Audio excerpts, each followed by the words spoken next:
Hi. So I think it's working now. The stream was broken before, so I'm gonna try and get the people who were watching the other stream into this one. It's just gonna be a minute.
Wait, am I actually streaming two places at once?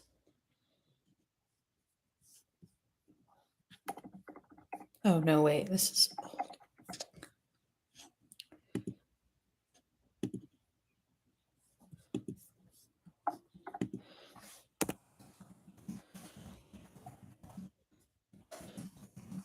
Hello? Wait.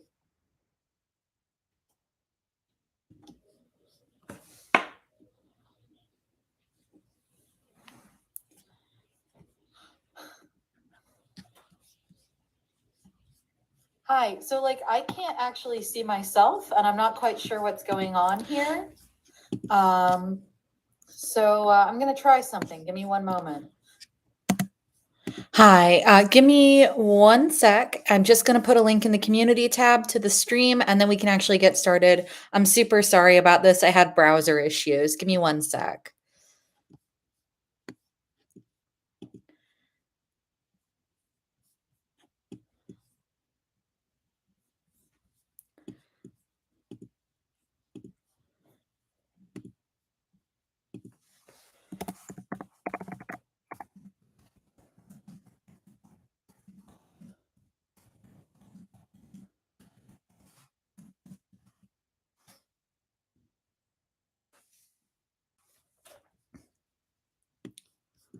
Hi. Okay, we can get started now. So sorry about the tech issues there. Won't happen again. This is the first time I'm ever streaming. Can I just confirm that it's working now and you guys can see and hear me all good?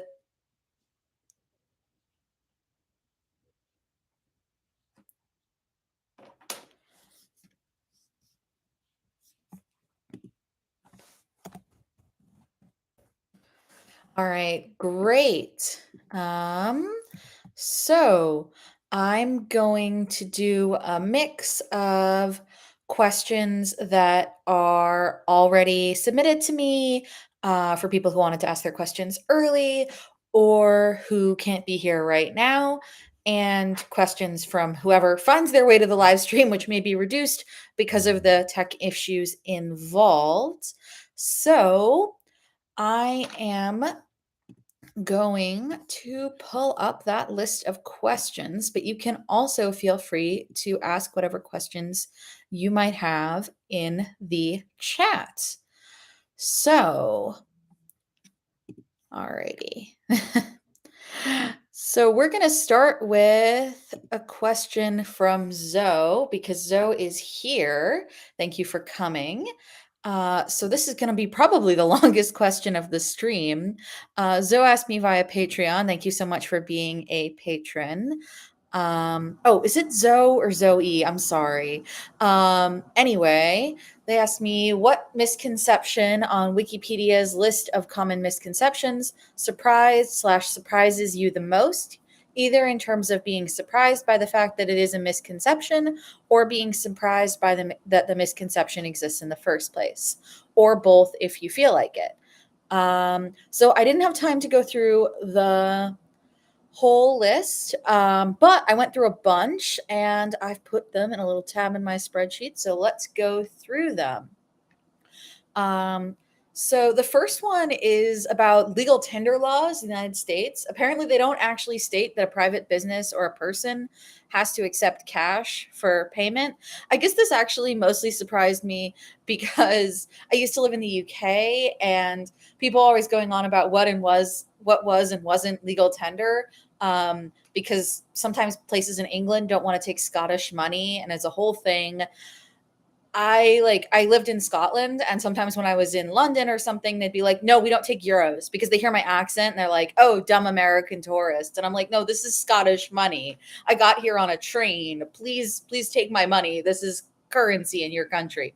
Um, anyway, in terms of more interesting ones, I'm really surprised that Twinkies actually don't have a very long shelf life. That is a surprising misconception.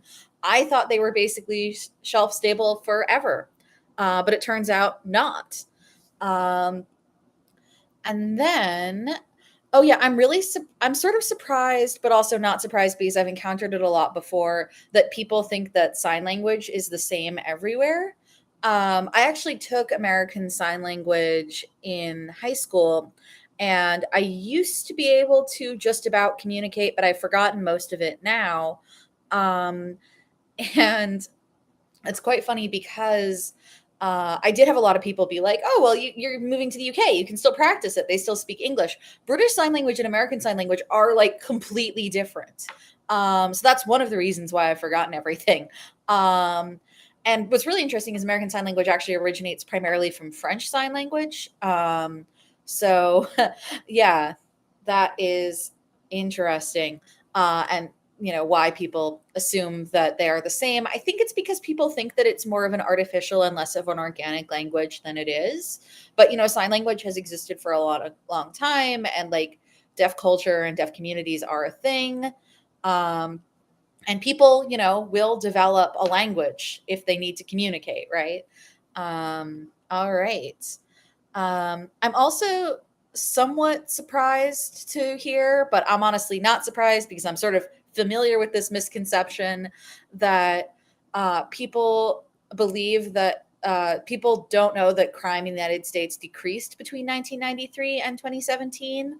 Yeah, there's a lot of stuff with like media reporting about crime where people think that um, there's more crime than there actually is, and consuming more local news crime coverage actually warps your perception of how much crime there is. And this does have to do with a lot of topics that are relevant to political psychology. So if you guys are interested, I might consider doing a video about it.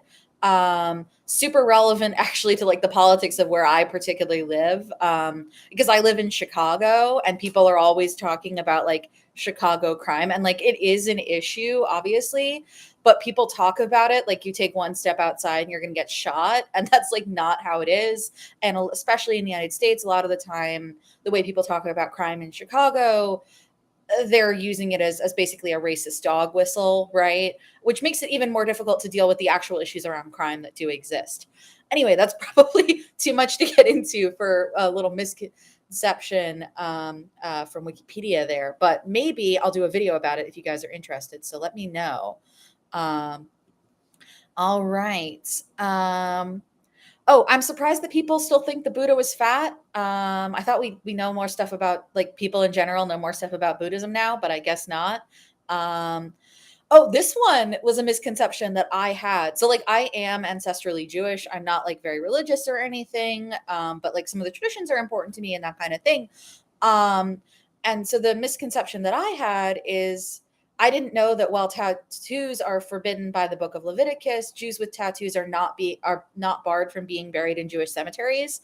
I genuinely thought that with a tattoo, you would be barred from being buried in a Jewish cemetery.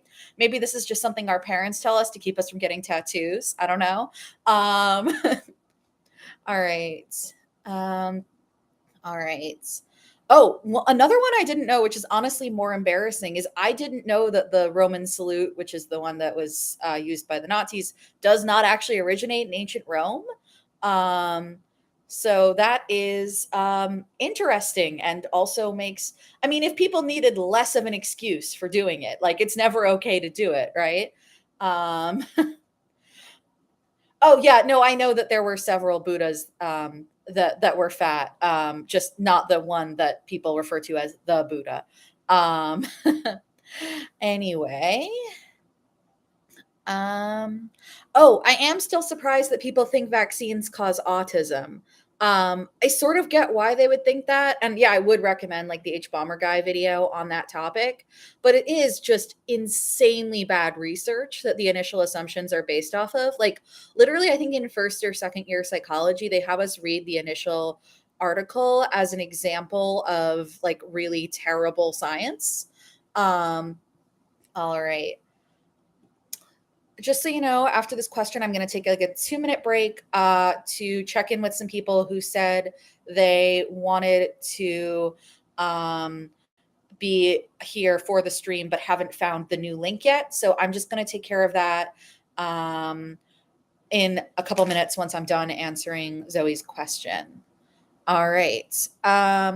Oh, I'm also surprised that people still think dyslexia means mirror writing or reversing things. Although, yet again, this is not one that like super shocks me because I have dyslexia. And so I've dealt with a lot of misconceptions around it. Although the misconception that really frustrates me the most is the assumption that I can't read. And like, yes, I can read. I can read quite well because I got a lot of really good help early. And I think the assumption that, you know, dyslexics will never learn how to read is sometimes used as an excuse for, you know, not pouring in the resources that dyslexics need in order to be able to excel. Um, anyway, oh, and then the final one is, yeah, I'm surprised that people think we only use 10% of our brains. We basically use all of them, but at different times. If your brain is all firing at once, and I'm like very much not on the neuroscience end of things, so I could be wrong here, that is basically a seizure or possibly I don't know if I can say this word on YouTube, but the happy thing that might happen with someone else or you're by yourself. All right, so I'm going to check in with some people who said they wanted to be here and might not have found this link. So it'll just be 1 or 2 minutes. Thanks, everyone.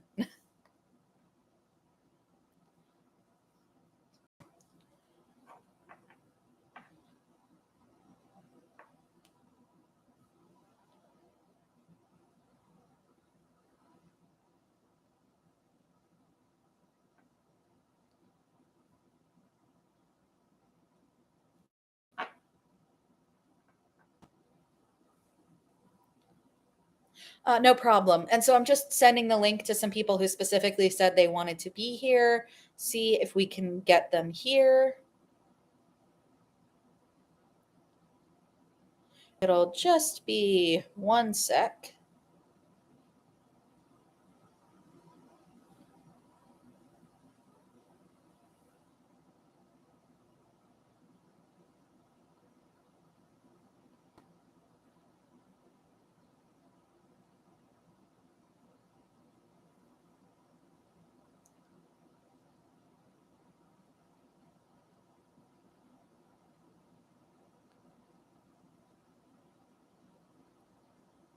All right, I think that should be everyone. Actually, 1 second.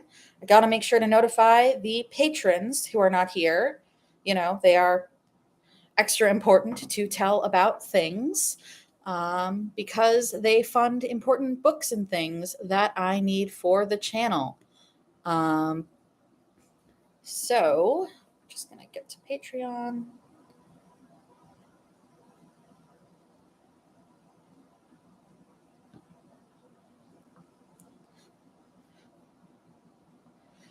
Yeah, no problem. I'll answer the dyslexia related follow up question.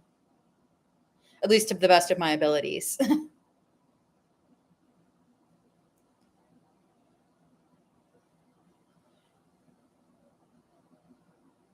Oh, yeah. Generally not great at anagrams. Word games in general probably don't excel at them.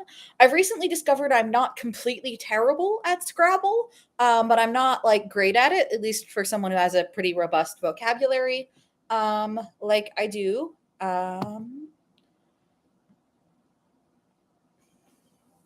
Just making sure that people on Patreon know when the actual stream is, where it is, more importantly.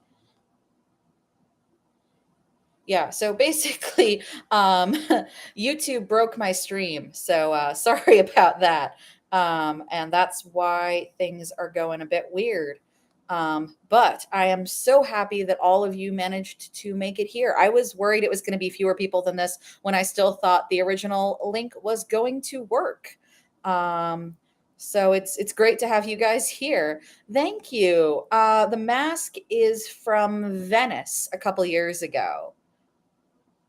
Um, yeah. Thank you. I got the earrings as a little present for myself for getting to 1,000 subscribers. It took me a lot of work and a long time to get here, and it means a ton to me that you guys watch the channel and seem to like the videos and everything. I can't emphasize enough how much it means to me. Thank you so much. Um, Oh yeah, definitely go to Venice if you get the chance, Zoe. It's amazing. Main tourism advice for Venice is wander around at night when the tourists who are cruise ship passengers have already left. Yeah, wander around dark alleys. That's actual advice I'm giving you.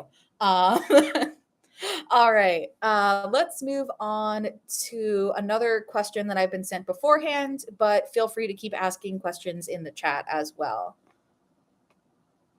Liz, I will get to that right after I get to one of these questions from that someone sent me in advance. Okay.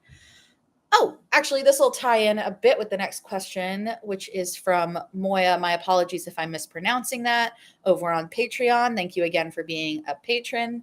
So, Moya asks, what is your motivation for making these videos? What drives you, gives the energy to keep going with them?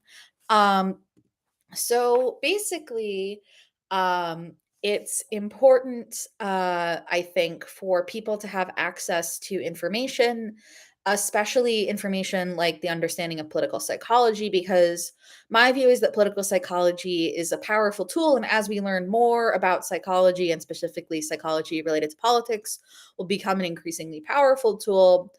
And like a lot of tools developed by science, I don't want to see it only being used by people who already have access to a lot of power. So I'm a really big believer in disseminating this information really widely, so that people can tell when they're being manipulated, but also so that they can influence others towards good causes, that kind of thing. That's one of the reasons why I make no claim to be neutral or nonpartisan or any of that kind of thing in my work. Um, yeah, so, that's sort of the motivation there. In terms of energy, that's something I need to work on a little bit. I wish I had more energy for the videos because I have 2 jobs on top of this, and, I mean, I was unemployed for a while. Weirdly, that was actually terrible for making videos because I was also sad. Um, yeah, so I have 2 jobs. I don't work more than 40 hours a week most weeks, but it's still, tiring. Um, I would say what keeps me going is sort of a feeling like I have to do this. I know that sounds weird, but also the positive comments and stuff that I get from people, the interesting questions I get from people. That's really what keeps me going. Um, it's huge for me. That's really important. Getting that feedback, being hearing from people, oh, this is a useful piece of information that I can implement in my life, or you've inspired me to take this class, or you fill this gap that I found in my university education, that kind of thing. So that's like really the most important thing for me. That's what keeps me going. Um, okay. Yes. Oh, and I'm also super curious, right? Like, I make videos based on questions that I get from my audience, but also questions I have myself, and it's a nice way to keep myself motivated and researching even though I'm not, like, currently a student. I do work on research in my day job, but I don't get to control what research questions I answer, and I don't get to really read quite as many articles, so it's nice being able to do that. It's also nice that my day jobs are to some extent in academia, so I get access to all the articles and everything.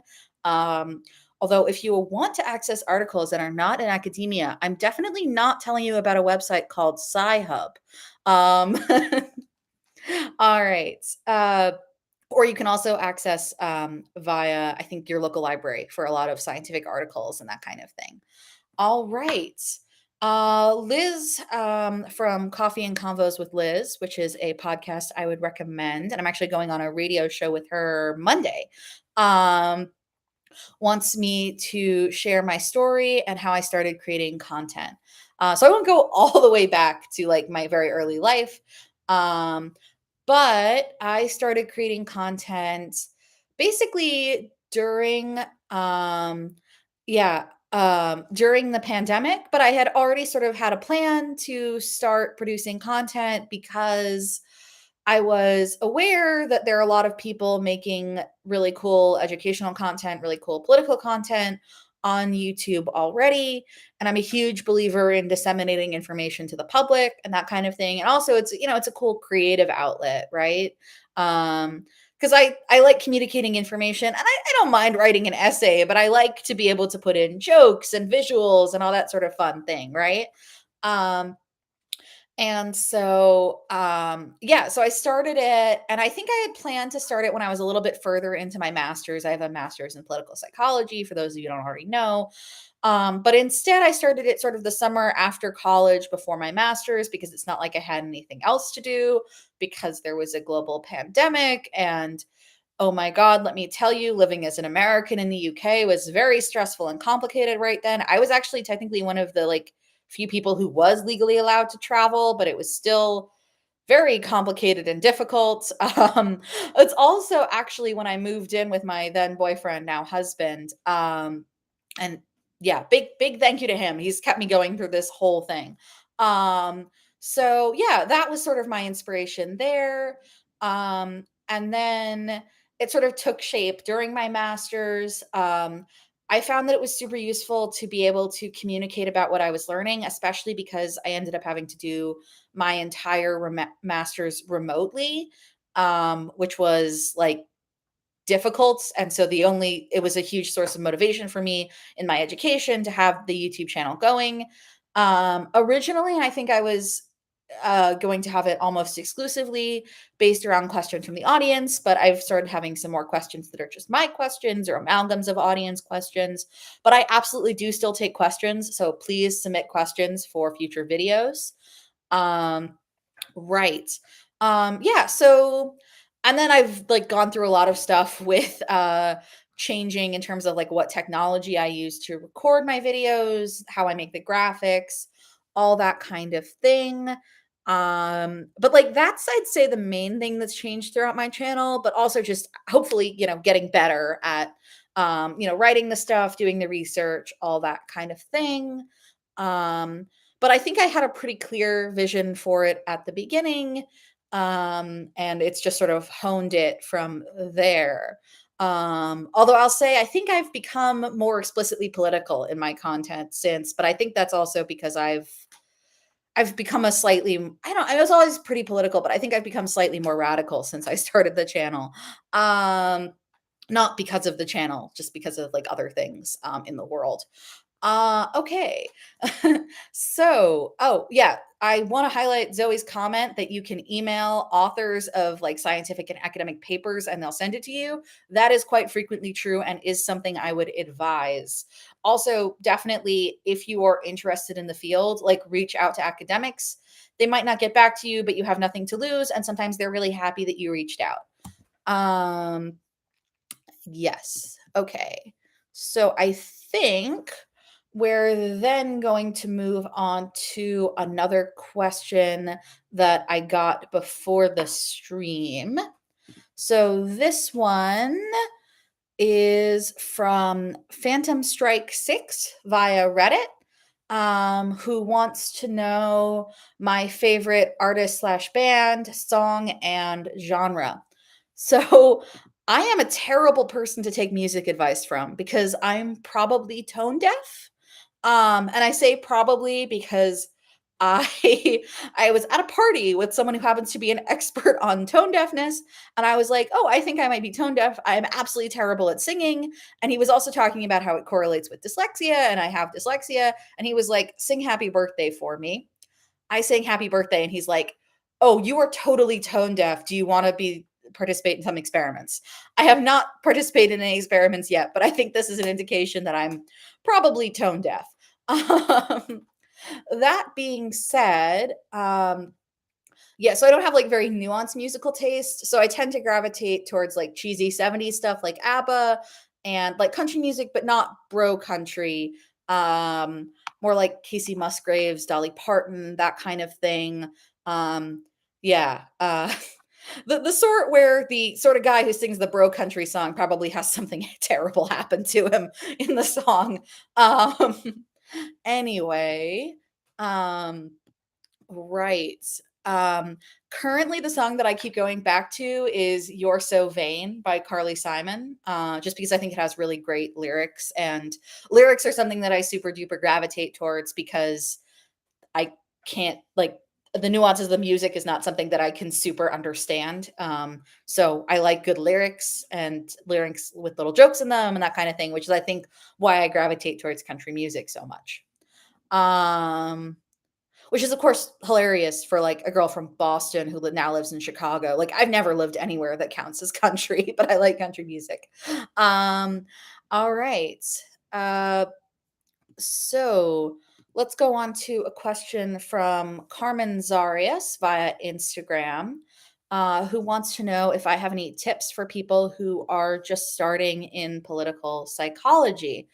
Um, my advice would be, hmm yeah, I mean, like, study it, read a lot, that kind of thing. You don't have to go to a program that's specifically labeled for political psychology.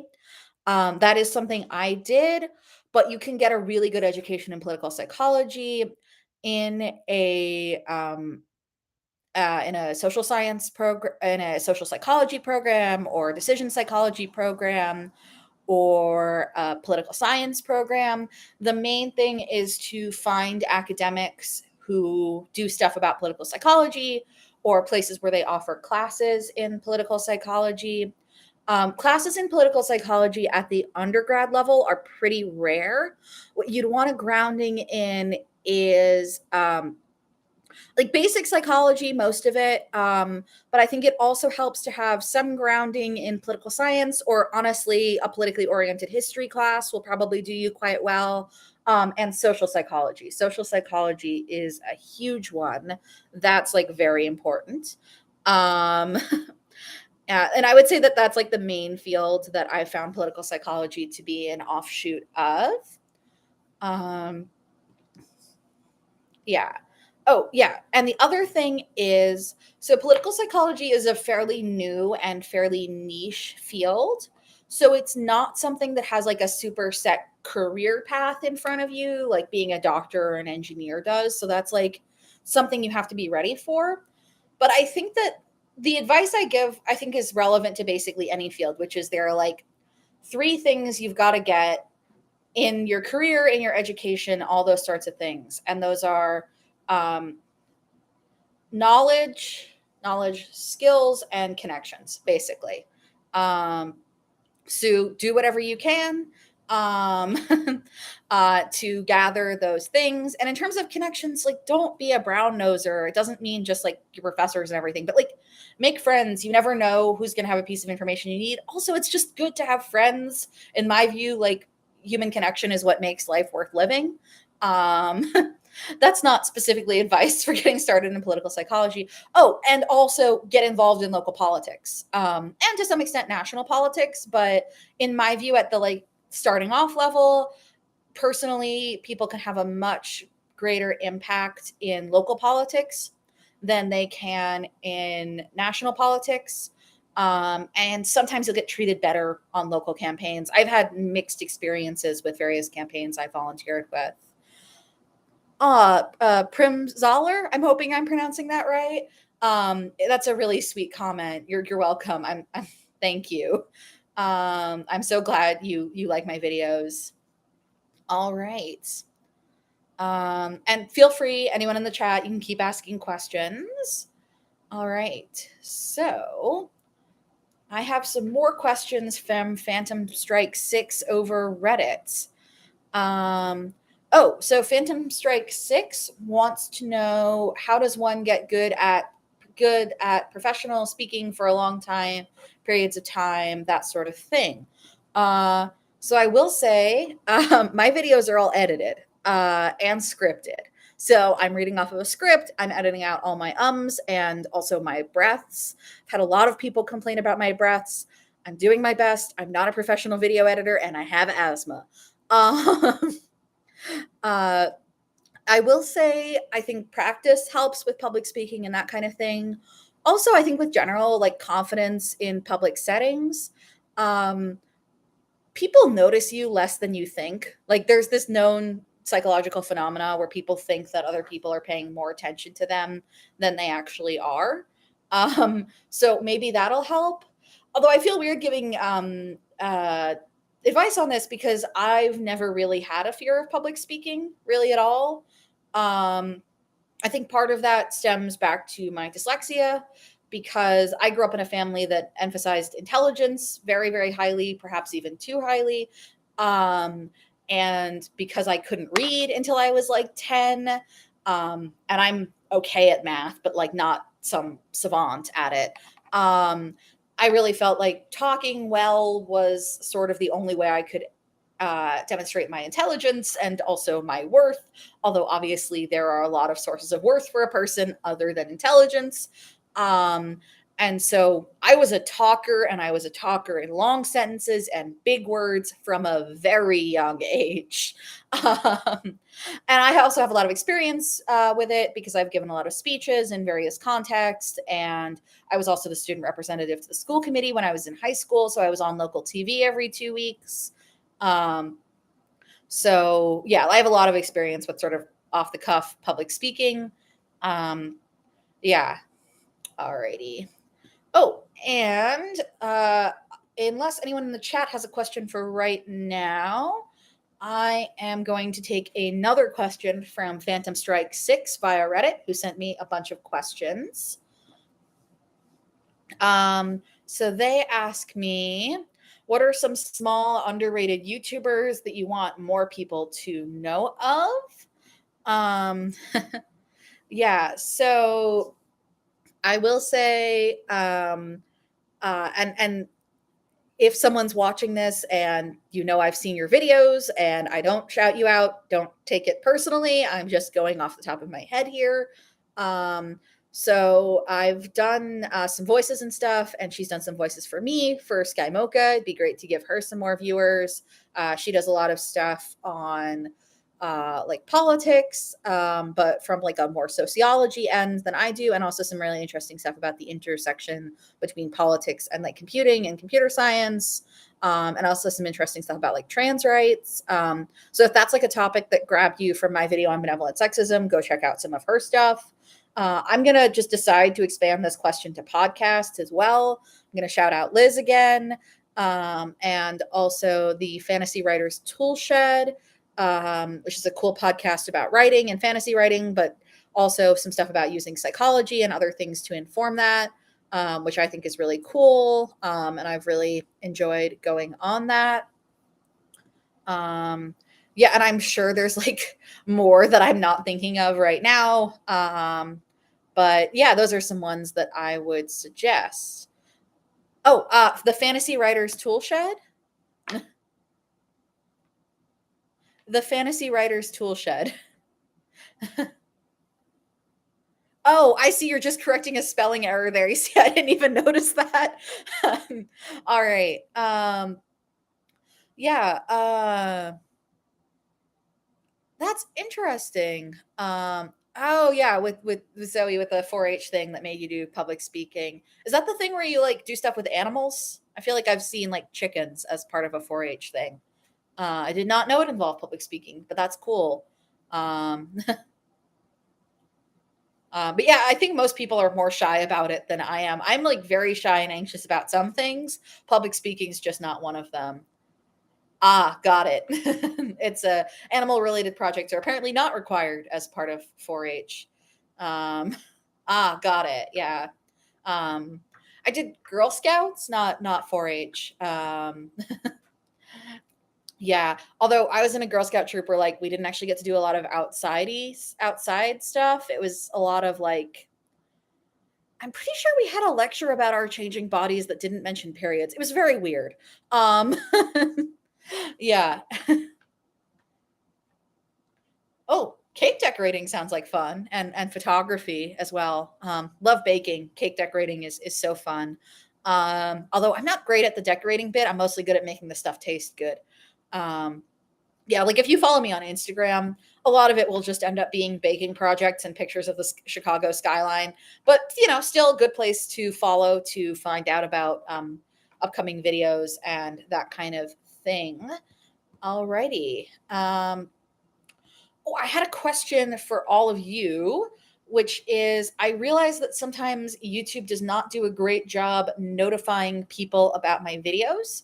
So if anyone has any ideas of how I can better make sure that people who want to see my videos get to see my videos, like if you'd be interested in a Discord server or a mailing list or anything like that, let me know. That's also something that people can comment about in the comments um, once the once the stream is actually up for people who are not watching live. I see your thing about the newsletter there, Liz. I will definitely consider that. Uh, yeah, I don't know. People get so much email though. Um, yeah. Okay. Oh, speaking of newsletters, there was one more like thing people don't know about that I wanted to suggest, which is that my friend Ryan has a Substack about behavioral science, which I am forgetting the name of. I will put the link to it in the video description. You can check back there later. Um, Oh yeah, sure. My experience in the UK as an American. So it's sort of hard to say because it's also like I moved to the UK for college. I moved to Scotland when I was 18. So it's a little hard to say, how much of it is the UK versus just like the first time I wasn't living with my mom and like the first time I was living in a different place than where I had grown up. Because other from then like a year in Connecticut when I was really little, I lived in the Boston area literally my entire life up until that point and like basically in the same town. Um, so I don't know. It's interesting. I feel like a lot of the stereotypes people have about Brits aren't really true unless you're talking about like older or really posh British people. Like they're not really more restrained necessarily. It's just maybe that like you don't notice it as much. I'll say they're a little bit less aggressive, like trying to sell you stuff in shops, um, which I like. There I'd say it's a tiny bit of a less outgoing culture, but not by like a ton. But part of that might be because I'm from New England, which is like very buttoned up. I live in the Midwest now, and it's definitely like more outgoing. Um, and what was I going to say? I do think it changed my views on politics a bit because the UK is a complete mess right now. I don't know how much you guys follow UK politics, but they do have some things we don't have, most notably universal health care. And so like going there and actually experiencing that, I was like, oh, okay, like this is possible. This is something that like we could absolutely do in the US, right? Um, and that sort of opened my eyes to what else might be possible, right? Um, and sort of made my ambition for what could be possible through political change grow, if that makes sense. And also, I mean, I think that more left-leaning positions are gaining increasing acceptance in the US as well. But I do also think that like living in the UK did expose me to more in that sort of regard as well. Like, um, I don't think I had ever met like a socialist or a communist until I went to the UK. Um, and like I actually went to a university in the UK that is not notoriously left leaning by the standards of universities. Like it's notoriously sort of stodgy and old fashioned and very posh. Um, but I still was exposed to like these different more left leaning views. Also, I will say that like I think a lot of Americans are like, well, the Tories aren't as bad as the Republicans, and they're kind of not, but like you grow to hate them too a little bit. So that's part of it as well. Oh, I mean, I was already a big fan of public transit, but I think it would say it made me more of a big fan of public transit, although the UK doesn't have as good as um, it doesn't have as good public transit as like the rest of Europe. Um, and that can be really frustrating. But like I took this trip one summer when I was in college with one of my friends from the small Scottish town where we were attending university to a beautiful beach with seals on it, which I can't remember the name of. But it's actually very funny because it's like three doors down from the Donald Trump golf course, the one where he was trying to build stop like the wind turbines being built nearby. Oh, and you can see the wind turbines. They got built and they're great. Um Anyway, but like this was middle of nowhere. Just the only reason you get off there was like I think there was maybe a golf course and you could see some seals, and the seals are amazing. We were able to get there from our small town via one train and two buses, whereas like two places who were this relatively remote in the US, I don't think it would be possible to get between them via public transit. And like yesterday, my husband had to go to an appointment in one of the very close in suburbs on the south side of Chicago, and we live on the south side of Chicago. And it took him what should be it's a 25-minute drive. It took him 3.5 hours to get home. So like, yeah, and Chicago is, known to have some of the better public transit in America. So yeah, no, I mean, I do think that the UK was a galvanizing experience in that way. Also, I think, interestingly, I think it sort of freed me up to be myself a little bit more because if you're foreign, you don't have to worry so much about being weird because people will just attribute it to you not being from there, if that makes sense. Um, yeah.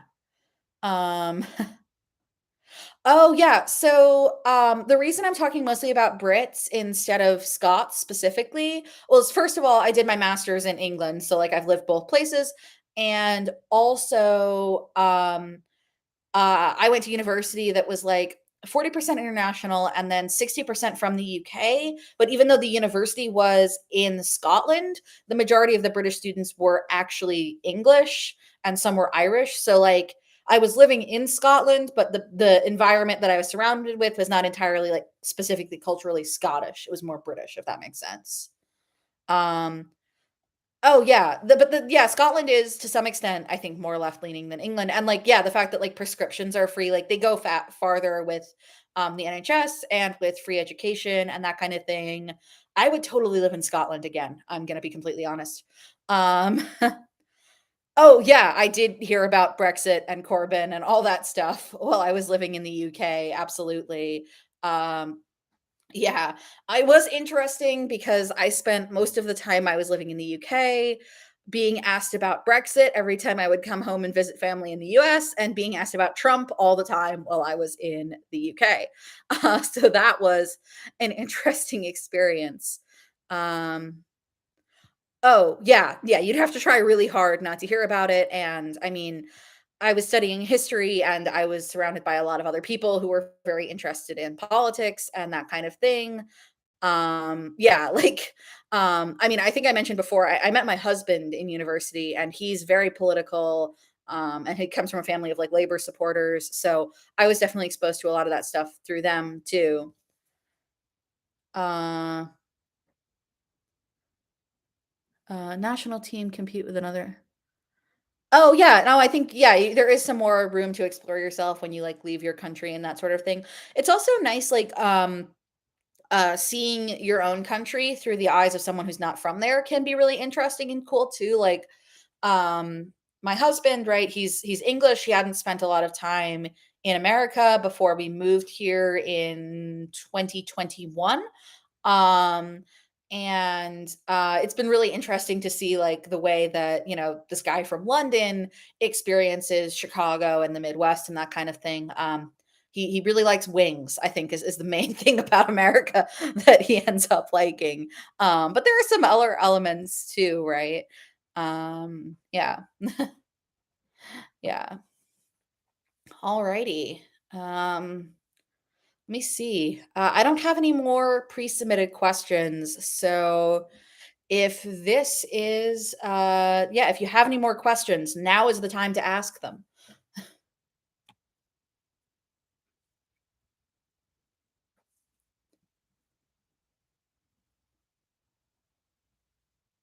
Oh, yeah. Yeah, I mean, he refers to that sometimes, yeah, definitely. I mean, I think he was already aware of it before we moved here.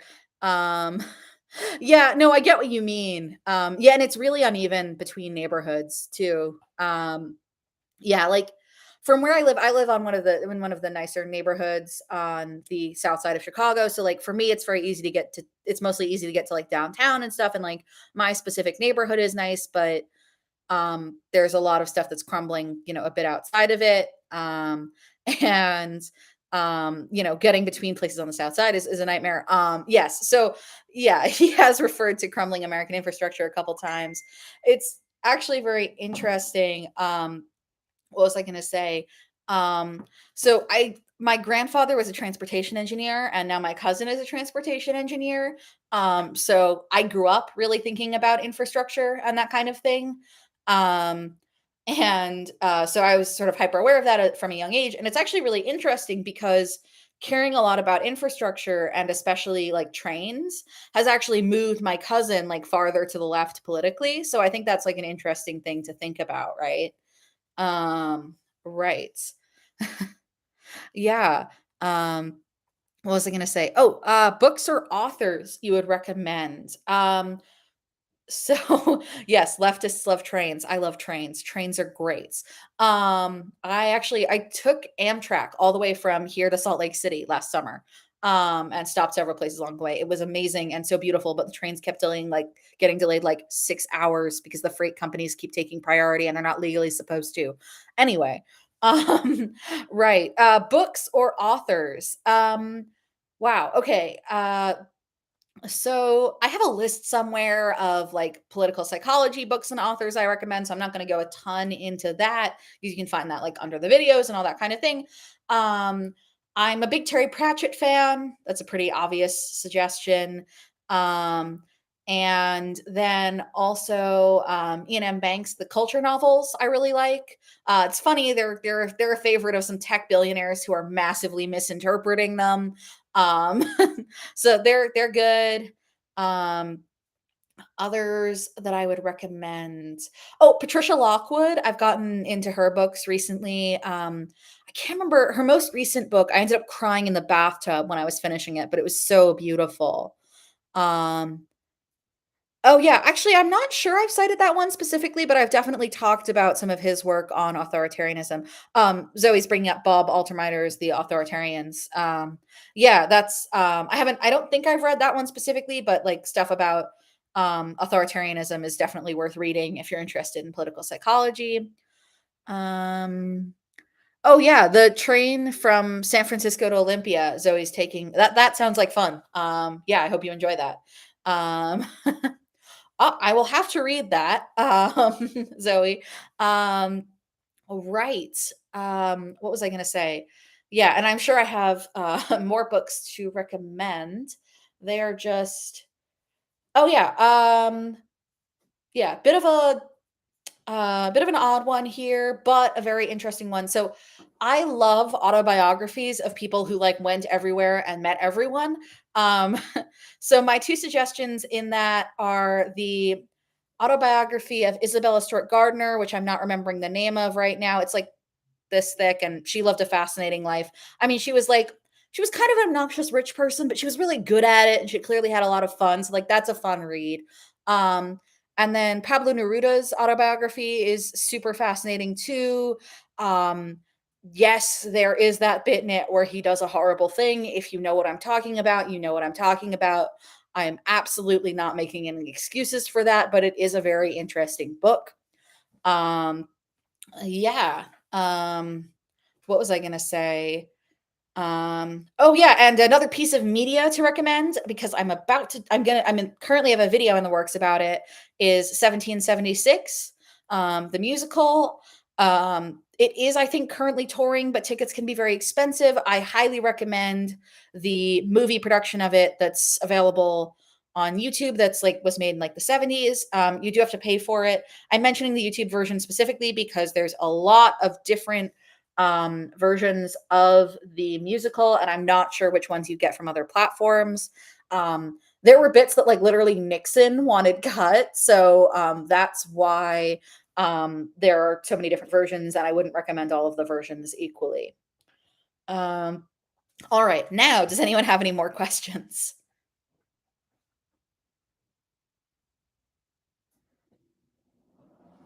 Oh yeah, TV shows and movies. Um, yeah, TV shows and movies. I'm probably just gonna go with what I've seen recently and really liked. Liked Andor. That's the only like really big franchise thing I liked recently. I really liked Tuca and Birdie, and I was sad that it ended. And let me see. I'm rewatching Game of Thrones, which I'm enjoying, and I liked House of the Dragon, but I know that there's um, the ending of the Game of Thrones is not great. Oh, Textus is asking about the mask. So the mask is because I do public facing work in my day job in addition to the YouTube world. So I like to sort of separate them a little bit. So I don't really show my face for YouTube stuff. Um, Also, it's, fun. It makes it not feel like a Zoom meeting. Right. Right. TV shows and movies. Oh, favorite movies. I love historical dramas. And so one of my favorites, probably my like overall favorite for that is called um A Royal Affair. It's set in, oh god, I think it's Denmark, but it might be somewhere else in like very northern Europe. And it's actually in the language of that place, but it's subtitled and it's easy to follow.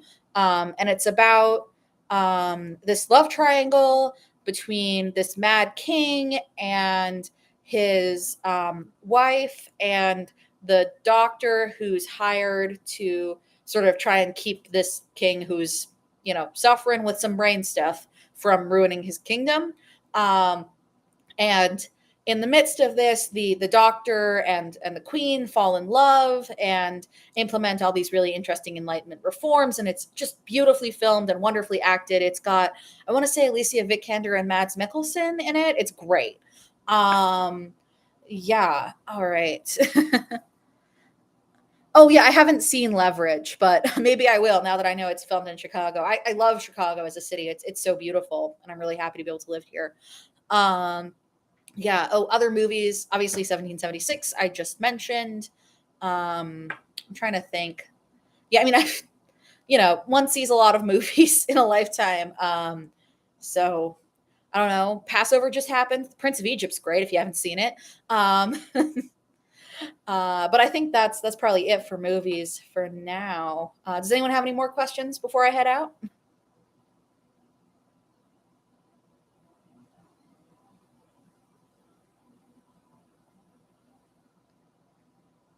All right. I think then I'm going to. Oh, thank you so much, Zoe. It's been fun. Thank you for coming. Um, Alrighty. So I'm just going to thank you all for coming. I'm also going to thank everyone who watches this after the fact. If you have more questions, feel free to put them in the comments. I can't promise I'll answer them, but maybe I will. Alrighty. Thank you all so much. And thanks for dealing with the tech issues earlier. Bye.